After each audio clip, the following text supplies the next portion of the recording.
పిచ్చటూరు మండలం హనుమంతపురం గ్రామంలోని శ్రీ మహానుభావుడి గుడి ఆలయంలో మండల అభిషేకం ఘనంగా నిర్వహించారు. తిరుపతి జిల్లా పిచ్చటూరు మండలం హనుమంతపురం గ్రామంలో శ్రీ మహానుభావ దేవాలయంలో పురకాల మాలయమని ఆలయ పనులు చేసి శుద్ధపరిచి కుంభాభిషేకం చేసి మండల అభిషేకాలతో గ్రామ పెద్దలు వెల్లడించారు. ఆలయంలో స్వామివారికి అభిషేకం ఓం వెలిగించి ఆలయాల పూజ చేసి ప్రసాదాలు వచ్చిన భక్తులకు అందించి భజన చేసి ఆ యొక్క గ్రామాలన్నీ మంచి జరగాలని ఈ యొక్క కార్యక్రమంలో గ్రామ పెద్దలు బంధుమిత్రులు చుట్టుపక్కల గ్రామాలు పాల్గొన్నారు.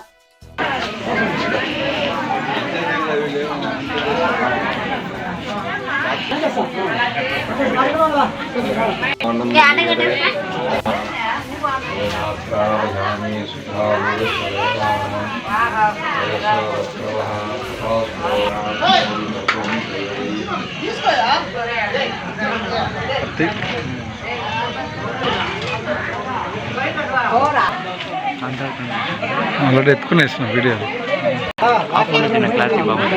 అదే అదే క్లారిటీ వచ్చేసింది. ఇది ఒక్కటి వరకే